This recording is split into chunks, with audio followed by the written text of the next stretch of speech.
Well, we're here finally with the one and only Mario Francisco Robles, the man who gave me my start in fandom media.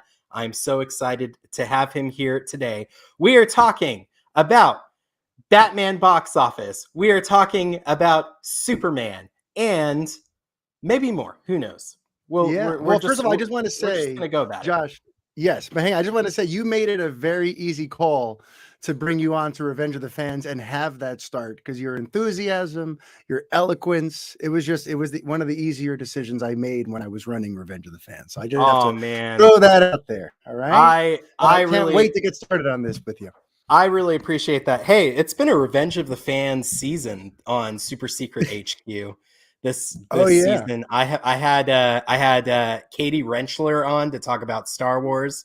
Nice. I had Nick Zednick on. I always forget that he was on Revenge of the Fans for a Yeah, while. he had a run there. Yeah. Yeah, and yeah, we always comment about Revenge.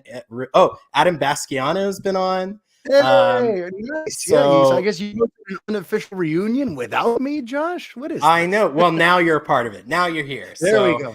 I'm really excited to have you here, Mario. Can't wait to talk to you about Yeah. Superman. I know that this is a character very close to your heart, but before we Mm-hmm. do, we need to talk. Yes. We need to do a segment that I like to call Into the Twitterverse, where we Ooh. discuss all of the things that are being talked about on Yeah. that thing that I like to affectionately call a hell site that I can't stay away from. Yeah. So Yeah. the topic du jour from some unnamed pundits seems to be that they seem to be taking the Batman to be a box office failure, and there's a very specific fan community on Twitter that is taking Mm-hmm. these analyses and running with it for whatever Yeah. reason. So you posted a wonderful thread that I've linked in Twitter. If you're watching, you can go to my Twitter.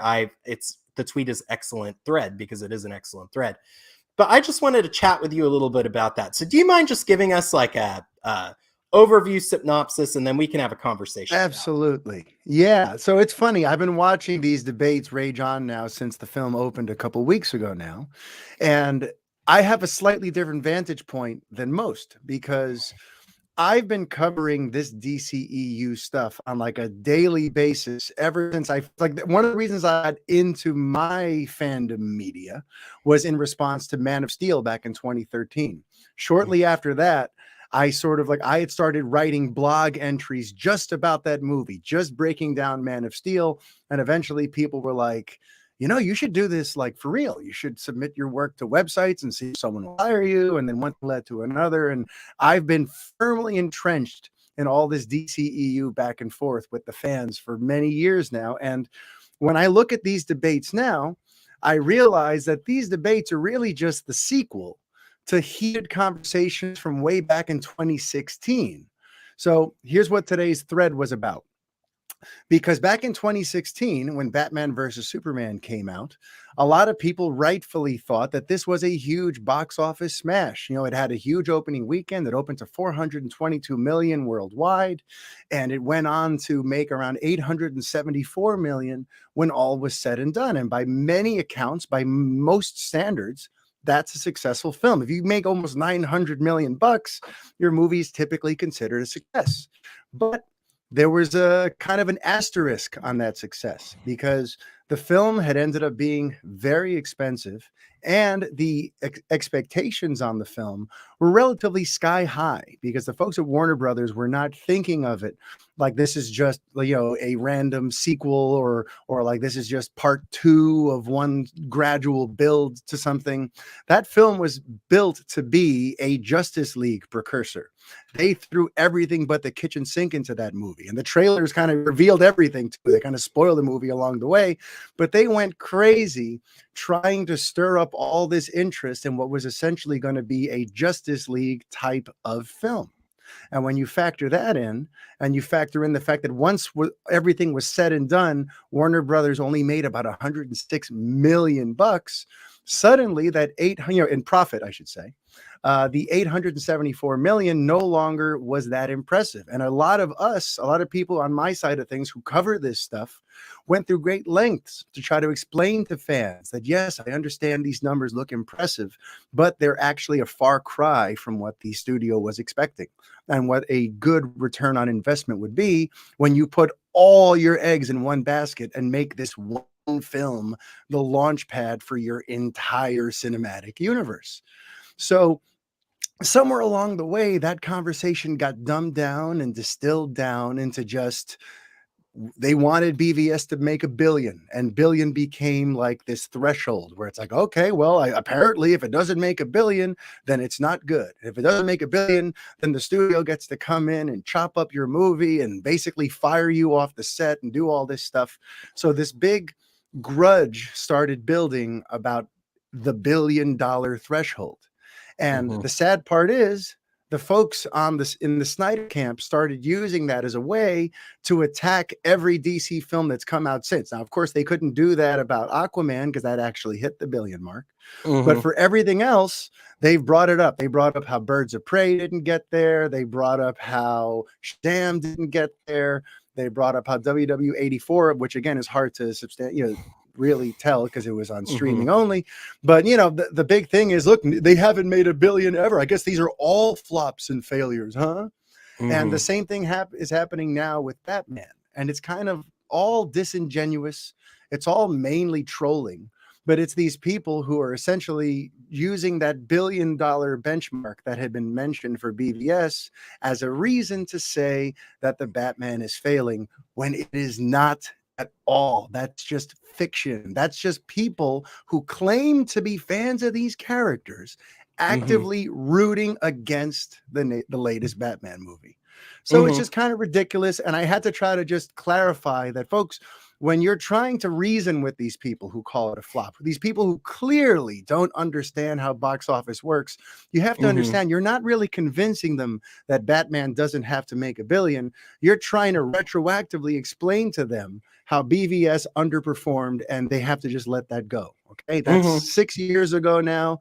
Let it go. It didn't work. The studio is moving in a different direction. The Batman, on the other hand, cost much less and has already turned a profit and is already a success that's going to lead to a whole bunch of other stuff. So I don't know if I think my summary was longer than the thread, but I just I'm passionate about this stuff. So there you go. No, it's great. And I absolutely agree with you. And I think that's something that fans need to recognize, a way that's easy to understand. So I work in advertising, and the way that we measure success is dollars put in, the multiplier on the dollars that you put in. So like I always, the first goal whenever I get a new client is to get them over 1x, right? Like I'm trying to get them over 1x. Yeah. And if I get them, if I get up to like 2x, 3x in advertising, that's like incredible. That's like, wow, you're doing a great job. So what you have to realize is that at $870 something million dollars, Batman versus Superman is just over a 2x return on its initial opening box office number. And if you look at other movies, look, the Batman is going to end up at like probably 4x, right? Aquaman was like crazy because it was a holiday movie. It was like 6x. Wonder Woman was 4x. So it's like, that's the way that you've got to kind of look at it in a sense, I think, is did the film live up to its opening weekend? And very clearly Batman versus Superman just did not. It means that it wasn't well received by general audiences. They just did not come back for it. They didn't recommend it to their friends. And I remember today is the anniversary, the 6-year anniversary. Oh, of the wow. release Happy anniversary of Batman versus Superman. And a lot of people were posting like their initial takes and stuff. And I had a unique situation because I went to a fan screening 2 days before Batman versus Superman and saw it the first time and was super hyped. And then I saw it again on Thursday night with some friends, and I started noticing, like, I would look over at my friends, and it was one of those things where I noticed their eyes kind of glazing over. And Yeah. I remember thinking to myself, like, oh Hmm. man, this is not resonating. Yeah. This is not resonating the way that I initially thought it might. And my Mhm. excitement and personal fandom of seeing these two characters together Mhm. may have been misplaced. And then I recognized when I started looking at the film objectively, this film's got a lot of issues. Yeah. There's a lot going on here, including Superman, not the characterization being, and I mean, we can get into Man of Steel later. Yeah, yeah, yeah. I think the first 2/3 of Man of Steel is incredible, and then I'm right there with you. Right the there with you. last third, I don't know what happens, but it's just it falls off a cliff for me. Along with And all the skyscrapers in Lower Metropolis. Yeah. exactly. And then rather than course correct, Snyder seems to like double down on that in Batman Well, versus hang on, but you Superman. know what? But let's. It's not Snyder who doubled down. It's the Mm, studio. Because listen, Snyder yes. is just listen. As long as you keep paying me, I'll keep doing what I do. So Uh-huh. to me, Yeah. that was always questionable. That after Man of Steel got the sort of polarizing response that it did, Mm, somehow the studio looked at that and said, "All right, let's give him even more control now and even more yeah. characters to work with." Yeah. Mhm. Very Mhm. bewildering choice. Yeah. It is. And it also goes back to Warner Brothers. I know like a lot of our pals over at Batman on Film love director control of projects. Hmm. And I think there's virtue to it, especially when you have people who love the characters. Like the Batman is Hmm. a great example of that. They gave Yeah. Matt Reeves full creative control, but he loves the character of Batman clearly and Yeah. hewed so closely to what Batman should be.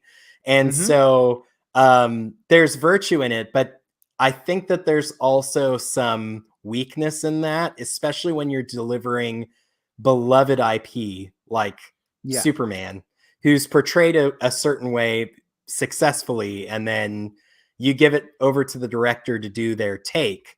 And Hmm. a lot of people blasted me for that and said every single version of Superman is a take, which I understand. I get what they're Hmm. saying, but there's Yeah. also being true to the character, being true Yes. to who the character is. And so we're going to talk more about that today. We're kind of transitioned into our next topic Yeah.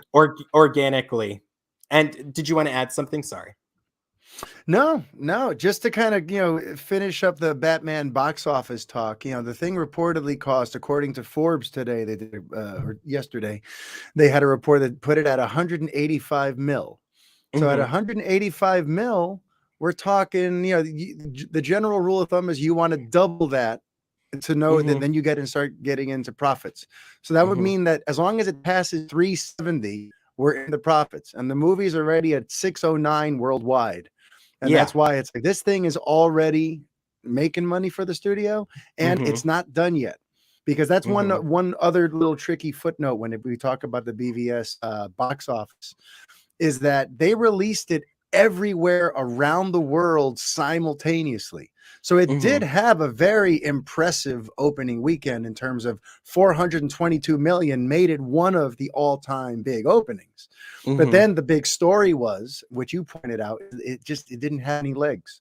It had a Mm-hmm. historic drop from weekend one to weekend two because, like your friends with their eyes glazing over, there was a Mm-hmm. lot of people who saw it that opening weekend out of just curiosity. I got to see what this is about. It's Batman, it's Superman, it's Wonder Woman. There's Doomsday, there's Lex Luthor, they're setting up the Justice League. I got to see what this is about.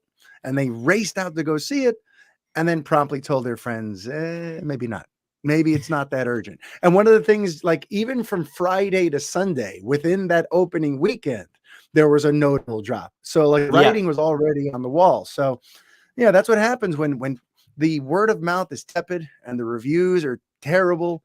That's one of the reasons why it just kind of it opened big and then just slowly collapsed from that point on. The Batman's not going to have that issue. The word of Mm, mouth is nothing but positive. The critical mhm, response has been pretty much raves, and the mhm. holds from weekend to weekend have been stellar, and they're still opening up in new markets. They didn't do a simultaneous worldwide release. So just to kind of put a button on the Batman box office question, the Batman's doing just fine, and it does Yeah, not need to make $1 billion. It's already turned a profit. So yeah, we yep, can end and that debate. yes, absolutely. And I'll just add another thing too, because I think you've pointed Yeah. this out before, and I've tried to point it out before too. Justice League opening soft isn't a reflection of the behind the scenes drama. Oh Nobody knew no. about the behind the scenes Yep. drama. Yep. Justice Every League's trailer. opening is a indication of how people felt about Batman versus Superman. And I know Yes, people don't like absolutely. hearing that, but that is It's the a truth. Yeah, it's a taboo subject, but Mm, listen, every trailer to the theatrical Justice League featured Snyder's footage. They mhm, didn't even include Joss Whedon stuff in the trailers. So the mhm, trailer was selling itself as a Zack Snyder movie that's a direct sequel to Batman versus Superman. And even though mm, people had just given Wonder Woman tremendous box office a few months prior, you'd think maybe that Wonder Woman lift from June of 2017 might have carried over into Justice League somehow. That, that good feeling, that honeymoon period, but it mhm, didn't. mhm, Justice League mhm, opened piss poor, and that's mhm. not based on the movie we got. That's based on the lack of interest in the movie they were selling, which was Zack Snyder's sequel to BVS. And that is a very tough pill for some to swallow.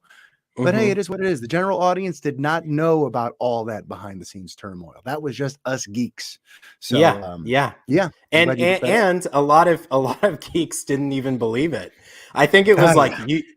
you and Bill were the only two Yeah. people that were like, "Guys, this is totally changed behind the Yeah, we were scene." the Paul And Revere on all that. yeah, and nobody was taking it seriously. I mean, big entertainment journalists were denying it, et cetera, et cetera. Mm-hmm. And it's like, hey, from what I'm hearing, it is very different. It Yep. is I mean, not the I same. broke the story at the Mm, Splash Report before mm, before THR announced that Zack Snyder was exiting and that Whedon mm, was coming in for just 2 weeks of pickups.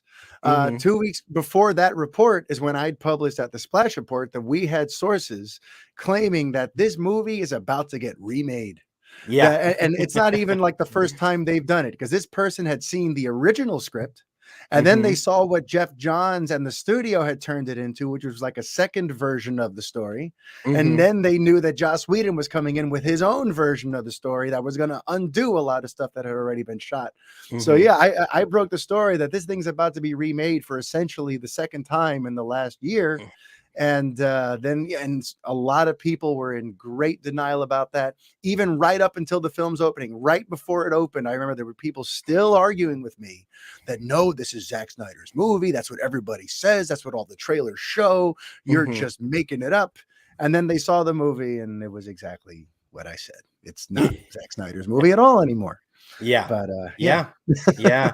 No, it's I mean, there's no need to go further into all of that. It's all been yeah, litigated so much, exactly. but yeah, no, it's always good to always a good reminder. So, I Hmm. want to I want to transition to our Sure. main topic, which is talking about the Man of Steel. And I call today's Yeah. show Putting Respect on Superman's Name, Yes. because Superman needs some respect put on his name. I'm seeing a lot of nonsense in the fandom space about Superman and who he is and his value as a character. And Yeah. so I couldn't think of a better person to bring in than you, the number one Superman fan that I know. So, I'll take it. Mario, I just want to open and give you an opportunity to explain where your Superman fandom comes from. Give us your Sure. Superman fan origin story. Sure, sure, sure. So I feel like I came to life and snapped into existence at the age of 4 in a movie theater watching Superman 4 with my mother. It's like pretty much one of the earliest memories that I can recall. Because a lot of times the stuff from when you're 1, 2, 3, that's all in the ether. You can't really Mm-hmm. picture that stuff. But one Mm-hmm. of my very earliest memories was my mom taking me to a matinee of Superman 4. And let me remind you, I'm 4 years old, so I couldn't quite tell how terrible that movie was at the time. All I knew was I'm seeing Superman. Mm-hmm. And I remember sitting there and just being totally engulfed in not only how cool Superman was and watching him save lives and fly around and the wish fulfillment of seeing this man flying in the sky, but even just the magic of movies hit me. That was like the first time I felt like what happens when there's a dramatic moment and there's a swell of music and you feel all this emotion in your chest. Like that experience fundamentally made me a Superman fan, and it fundamentally made me fall in love with the medium of movies and the Mm-hmm. magic of going to the movies. So for me, it began with Superman 4. It began with towards the latter half of that movie, I had a very visceral and emotional response to Superman getting buried into the moon by Nuclear Man. Because even at that age, I already associated burial with death. Mm-hmm. So when this guy buried Superman, I started to cry uncontrollably and loudly. And my mom still brings it up to this day because I turned to her. I'm like, he killed Superman. And she's like covering my eyes and she's wondering, have I made a huge mistake? Did I bring my son to a tragedy? Like, this is supposed to be a fun Superman movie. And Mm-hmm. then, when he breaks out of it, out of the Mm-hmm. dirt, and he stands that American flag up and flies away to the Superman theme and saves the day, like I could have flown. I Mm-hmm. felt so unbelievable. And I just know that began an obsession, and suddenly I needed all the Superman action figures, and I needed to watch any Superman media that existed. There was an animated Ruby Spears cartoon on CBS in the late 80s that Mm-hmm. included the Williams theme that I really liked. And then there Mm-hmm. was the Lois and Clark series in like 94, 95. Like I just started consuming everything I could because Superman was my guy. And it wasn't just because he was powerful and could fly, but because Reeve played him like a friend. He Mm-hmm. played him like someone who was there for you and to watch out for you. And with some of the things I had going on in my life at the time, I needed that stable force in my life of that feeling of somebody who's out there looking out for you. And Mm-hmm. Superman always just made me feel comfortable and safe, even though he was a fictional character on the screen. To me, I felt safer when I thought of him and played with his toys. And yeah, so that's my long answer to your question. That's how it all began. Nice. Yeah, my Superman fandom origin story. So I was born in 1987, the year that Oh, Superman 4, The Quest for Peace came out. So hell of a year. I was yeah, I was a little infant when that film came out. So Yeah. I did not see it in the theater, but I grew up in the wake of those films. They were Mhm. on TV all the time when I was a little kid. So between that, the Fleischer Superman cartoons would be on TV as well. Yeah. So I would watch those. And then Lois and Clark. I don't know what I watched first because it was all kind of like around the same time. Yeah. But I definitely, those were all sort of formative pieces Mhm. in my Superman fandom and loving Superman. Um, I'm a Batman fan first, Mario, but I've got to tell you, like Superman is right there next to Yeah. him. I mean, I am like it's and it might be the reverse for you. I'm not sure. I think Yeah, you might be Batman's right up opposite. there. That's my Yeah. second place. Yeah. Yeah. So for me, it's like I've watched every episode of Lois and Clark. I watched every episode of Smallville. I will watch every episode of Superman and Lois. It's not going to be I usually abandon those CW shows like a Yeah. couple of seasons in Yeah. because I love the character so much. Yeah. I get thrilled for every single movie that comes out. Mhm. And I think the thing that you mentioned about Superman bringing you a sense of safety and Mhm. that everything is going to be okay is exactly the kind of feeling that the world needs. Yeah. And I think that carries over into, and we can bring this up later, but I think Ted Lasso is a very similar kind of Oh, character. yeah. Yeah. Very, very similar kind of Mm-hmm. character, and to me, proof positive that Superman is still relevant as a character today because of Yeah. his inherent goodness and kindness and being a good person. It's compelling because Yeah. Absolutely. this is the most powerful person in the universe, and yet because he was raised by modest farmers from Kansas, he is like one of the most gentle people in the Yeah. universe too. And Yeah. that dichotomy is just so interesting Yeah. and so powerful. It's funny. I'm glad you brought up Ted Lasso because that's a show that has something I call the Superman sensibility. You Mhm. know, it's Mhm. that feeling of like kindness first and building Mhm. people up instead of breaking them down. Mhm. And, just being a good friend and being, just, eh, yeah, that's interesting. I never would have necessarily linked the two, but now that you mention it, like Ted Lasso has that Superman sensibility. And thankfully, while that sensibility was largely missing from some of his last big screen outings, Mhm. we got Superman and Lois now, which for me is a show that the reason it works is Mhm. because it has Superman's moral compass at its heart. The whole Mhm. show kind of has a Superman sensibility to it. Now, you Mhm. said you will watch it. Does that mean you haven't watched it yet? Oh no, I've been watching it. I'm a little bit Okay, good. behind. I'm a little bit Okay. behind, I'll be Okay. honest. Hmm. I'm debating whether I want to catch up or whether I want to wait till it hits HBO Max so And I binge don't it. have to yeah. Yeah. Yeah. Yeah, so I don't have to watch the commercials, but cuz I don't Yeah. have streaming, I have or I don't I have streaming, I don't have terrestrial cable. So I have to Gotcha. Yeah, stream it neither off do I. CW's app. Yeah. Yeah, I watch Yeah. it on YouTube TV. I don't know if you have that, but that's my cup Oh of yeah. tea. Yeah. Yeah, yeah. So yeah, I really like Superman and I love Superman and Lois actually, and I Hmm. think that both Tyler Hoechlin and Bitsy Tulloch are incredible in the roles. They're Marvelously cast.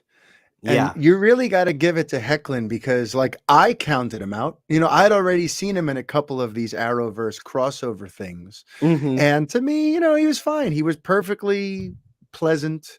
Hmm. He seemed like a nice, simple TV Superman, kind of dumbed down, whatever. Hmm. Uh, when this show came out, and now the focus was fully on him, and they were writing a much more compelling Superman. Hecklin really like has stepped up to the plate and delivered arguably the best Superman performance, most lived in, most authentic Superman performance, in my opinion, since Christopher Reeve. Hmm. And that's not a Hmm. knock on the people who've played him since. I enjoyed Brandon Routh, and I think Henry Cavill has shown brilliant, beautiful moments. So this Hmm. isn't against them; it's against the material that they've had to work with. I Hmm. think Hecklin is blessed with he knows how to embody Superman, and Hmm. he's actually gotten the material that lets him show it off. Yeah, He's and gotten that proper Superman tone. he's terrific too because Hecklin is like he's the same age. He was born the same year as me.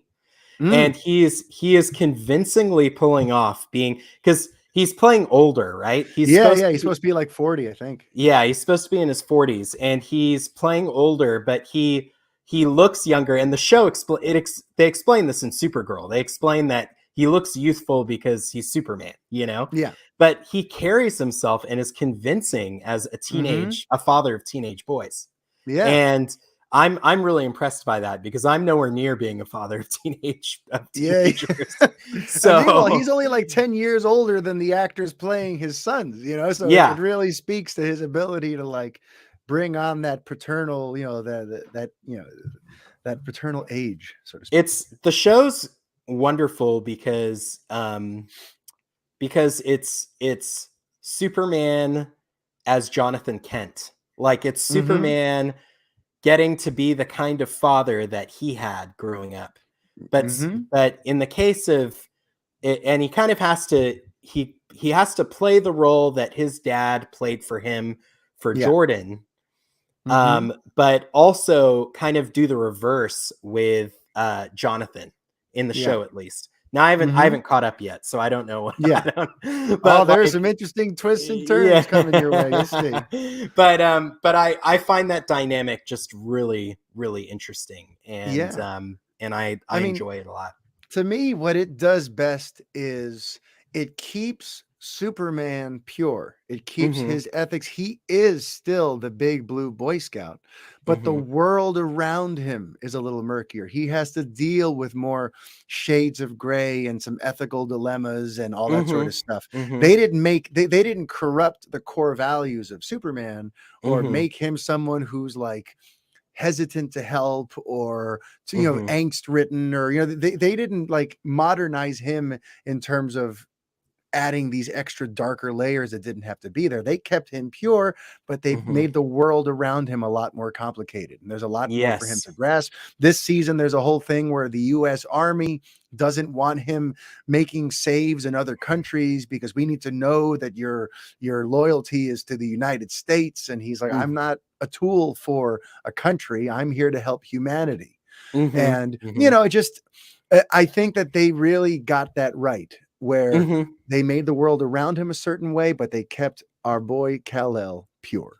Yes, absolutely, 100%. Well, Mario, this is we're going off script, which is totally fine. Yeah. I like the stream of consciousness, but let's talk a little bit about this because it seems like whenever we get news reports about what's happening next with Superman at Warner Brothers, it seems to me, and I don't know if you relate to this, but it seems to me whenever I read it, there's always this sort of tinge of like we need to change Superman. Mhm. Superman isn't relevant for today's audience. There Yeah. doesn't seem to be any sort of like confidence that the character can carry a film because the character is a great character. Yeah. And And it's it's been ridiculous. this way for 30 years. It's been this Mhm. way since the last person who sort of understood to me who was involved in the development of a Superman film really was Kevin Smith in Mm. 1997 when he wrote the first draft of Superman Lives. Superman Lives, yes. And I mean, to the point of that title, Kevin Smith came up with that title because he said Death of Superman is a depressing title. Yeah. you Yeah, you yeah, yeah. needs to be Superman Lives. Superman is Yeah. about hope. And when you read that Kevin Smith script, I don't know if you've read it, No, I haven't. despite all of the sort of weird requests that he was The getting from giant John. spider and the polar Yeah. bears and all that? Yeah. Despite all of that stuff, Yeah. he delivers like a really well oiled Superman script. And it's funny because when the job was first offered to him, his response to them was, "You need to go hire Paul Dini and Alan Mm. Burnett to write Yeah. your Superman movie. They get it. They Yeah. understand it." And that mentality just wasn't at Warner Brothers at the time. So Mhm. anyway, that aside, why do you think it is that Warner Brothers just doesn't have a lot of confidence in Superman? I mean, it's honestly it's been maddening for me because like I've been following all the different stops and starts and developments of Superman movies since about 94, when because after Superman 4 it seemed to be kind of an open secret that Christopher Reeve was sort of done with the role and we were unlikely to ever see another one with him. And I remember reading Variety in like 94 about Tim Burton is working on a Superman Lives type thing. I'm like, what? Okay. Mm-hmm. And then, we started the roller coaster began there with, like you said, Superman Lives. And then eventually that got scrapped. Then we ended up with Superman Flyby is on the way, being directed by Mick G and written by J.J. Abrams. Then that got scrapped, and we had what's his face, Brett Ratner was coming in, and there was rumored that coming off of Red Dragon, he was going to be hiring Anthony Hopkins as his Jor-El, and it was going to be a whole reimagining, and he was speaking to guys like Brendan Fraser. Then that got scrapped. And then Bryan Singer and his X2 team came in playing the hot hand off of X2, and they were Mm-hmm. given the keys to the castle. And unfortunately, when Superman Returns didn't do the box office that they had hoped, they seemed to hang that on the character, not on the Mm-hmm. fact that they allowed Bryan Singer to make kind of a long, slow, mopey Superman movie that Mm-hmm. Mm-hmm. retreads a lot of the first movie. Mm-hmm. So instead of looking inward at, okay, maybe we developed a poor Superman movie, maybe we should have given him more script notes, maybe we should have been more hands-on. Instead, he gave us a 2 hour and 40-minute movie with 2 action sequences, and we're shocked that it didn't work. Yeah. And where the villain plot is Lex Luthor making a crystal island off the coast of Metropolis and planning to rule the world with these crystals. Like, it was all so preposterous. A It was real like what you estate brought plot. up. Yeah. And you brought it up earlier, though, like the lack of oversight. Because on the one hand, we like filmmaker driven, we like the idea of that. But at the end of the day, someone has to look at these scripts and be like, I don't think that's going to work, Brian. And then, so that movie got panned for being long and slow and not having enough action and being way too much of a retread of the last one. And then that put us into a whole new development hell cycle. And then we get Man of Steel, which in that movie, now they tried to course correct. And it's like, oh yeah, you want action? Here's all the action. Here's, everything's exploding, and there's demigods fighting and amongst the skyscrapers, and there's alien invasions, and here's your balls to the wall epic Superman movie. And for better or worse, again, you brought up, I don't want to keep relitigating old cases, but it got a very split critical response. The box office didn't quite go where they had hoped. And again, they hung that on this idea that Superman just isn't that interesting. I guess people, they've moved on. They're much more into Batman. So let's do Batman versus Superman, and all of a sudden his sequel just became another Batman movie. So for better or worse, through the last 2 restarts of Superman on film, for the last 2 restarts, they've walked away feeling like the character himself is the problem, not the fact that they keep letting these guys make movies that kind of miss the mark, that have a lot of the core things, but then kind of get lost along the way. So for whatever reason, the previous bits of management there, whether it be Jeff Robinoff in the zeros of the 2000s, or the Toby Emmerichs and people of the teens, they've just walked away with this sense that Superman needs an image overhaul, and that people are tired of the big blue Boy Scout. And I've always been saying, hey, but Marvel's doing fine with Captain America. Yeah. No one seems to mind that he's a big blue Boy Scout, who always does the right thing and always, but they've just gotten it into their heads that they have to redo him in some way, add new layers to the character. And it's like, Superman and Lois has shown that there's ways to do that without fundamentally changing who he is. Yeah. Because to your point earlier too, about like, it doesn't have to be a take or a reimagining or a reinterpretation. Superman Lois is not a reimagining. It's just Superman in situations we've never seen him before, with characters and situations that put him to the test in different ways. You have the large scale threats, and you have the stuff that's hitting him at home.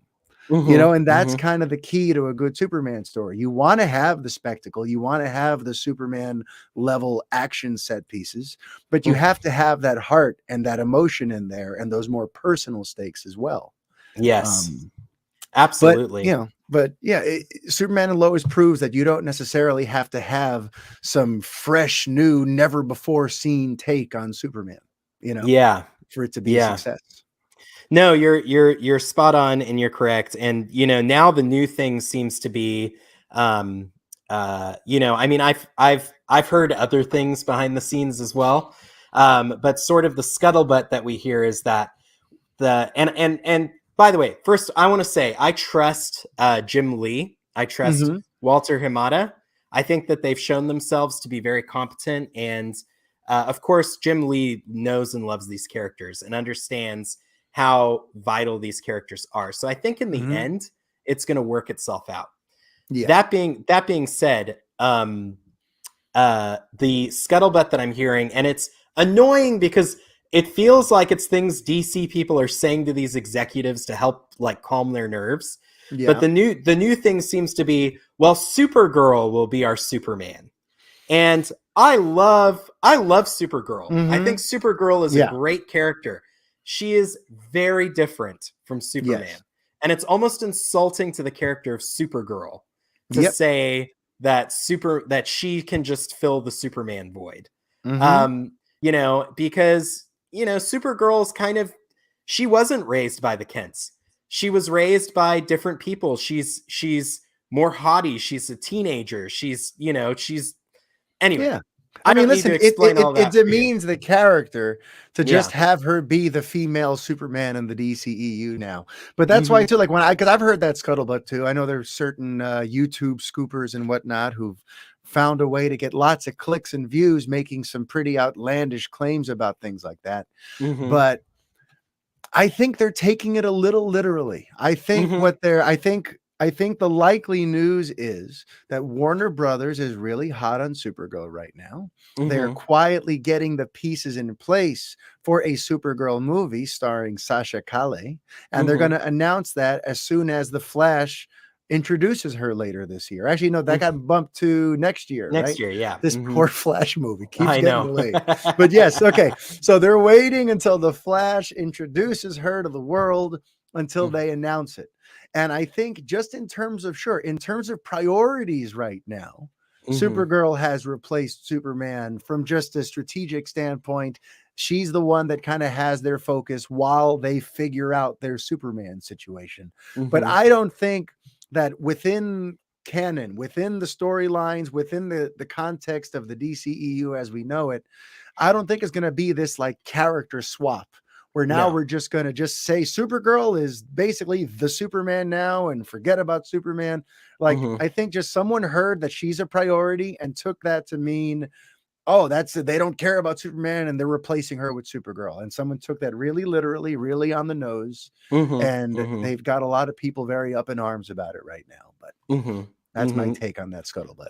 Yeah. I feel the same way too. And I've been telling people on Twitter when they say things like that, like, hey, that was probably something that, like I said before, it was something said to a studio executive to make them Mm-hmm. feel better about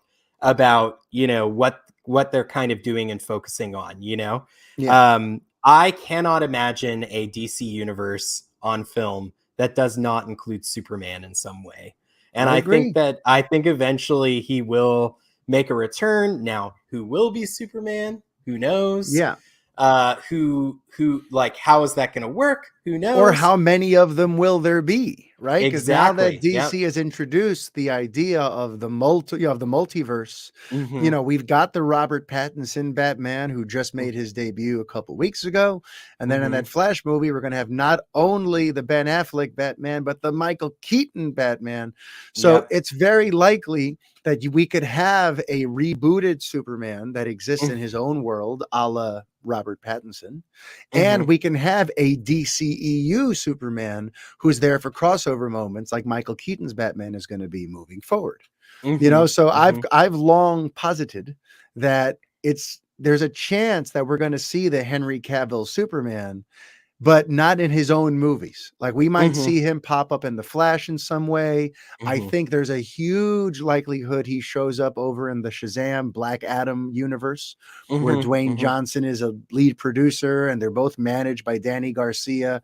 Mm-hmm. And Dwayne Johnson has long said that a clash between Black Adam and Superman is in the cards, and that they've essentially been working backwards from that idea because Mm-hmm. fans love the idea of them fighting. So I Mm-hmm. know that within the realm of his Black Adam films, we're getting to a Superman somehow.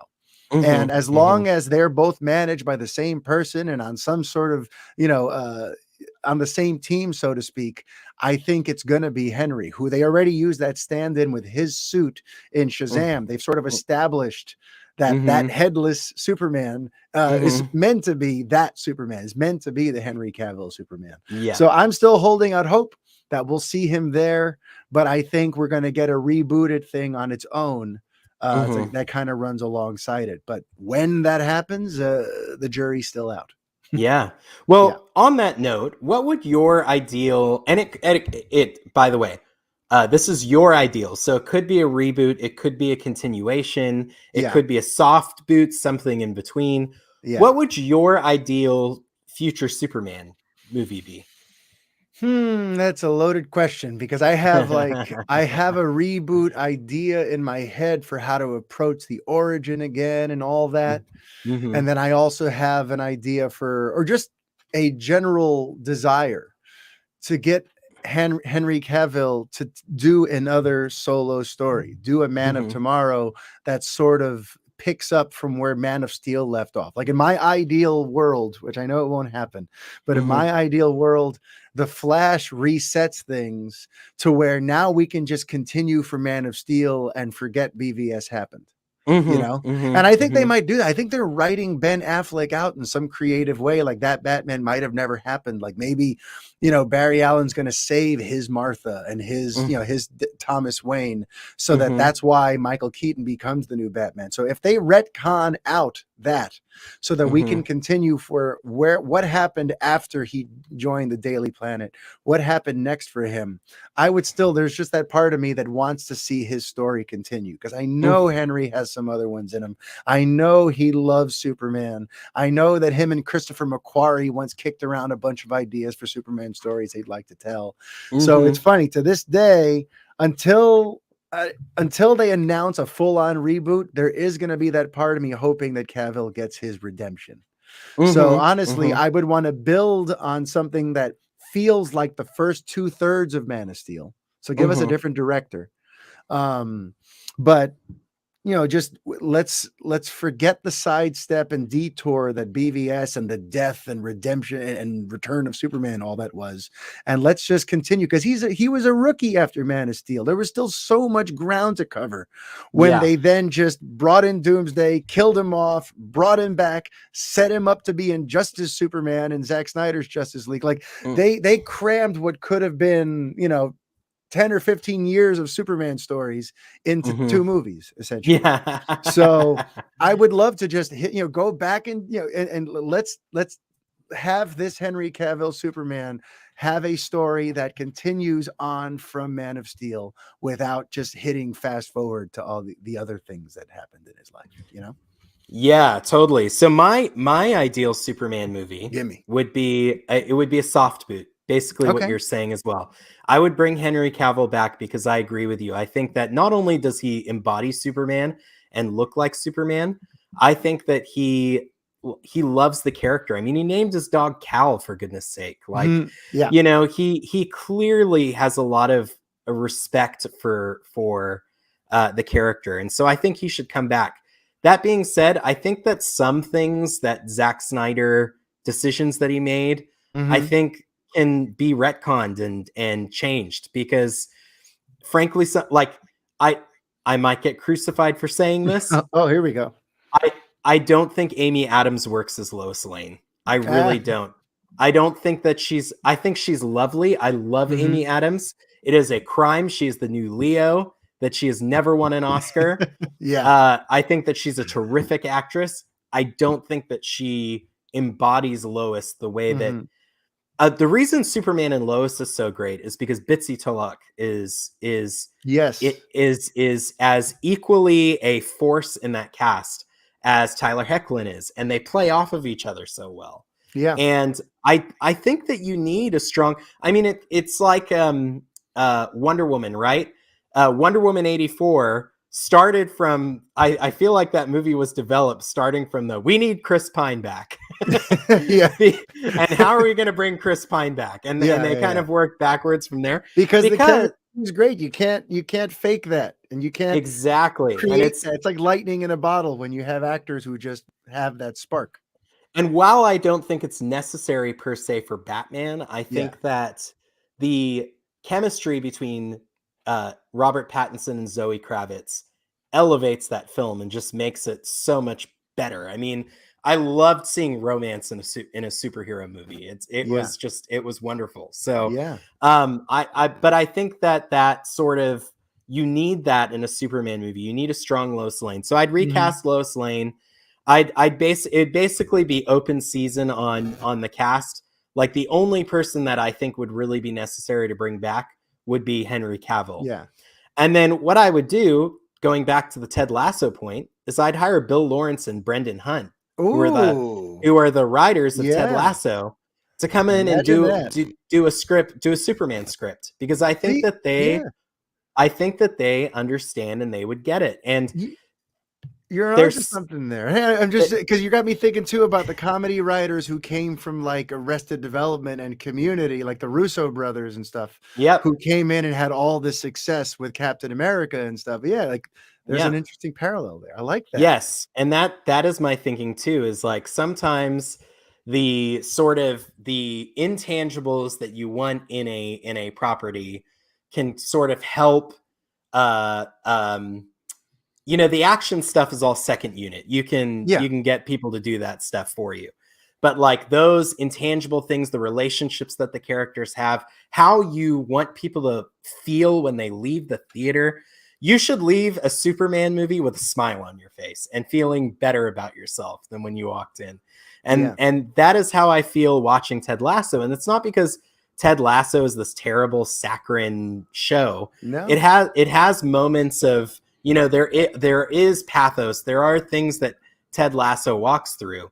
But at Mm-hmm. the end of the day, he is that good, solid, incorruptible character that does the right thing at the end of the day. And I Mm-hmm. think that we need that in the world today. And so I absolutely agree. Yes. yeah. So Yes. Yes. Yes. I would hire Bill Lawrence and Brendan Hunt, and hey, bring in Jason Sudeikis too if he's got if he's got ideas too. Maybe Jason Sudeikis is Perry White. I was about to say that. Imagine Yeah. like a Ted Lasso type of Perry White. That'd be interesting. So it would that would be a lot of I think that would be a lot of fun to All right, you know what watch. you have to do for me now?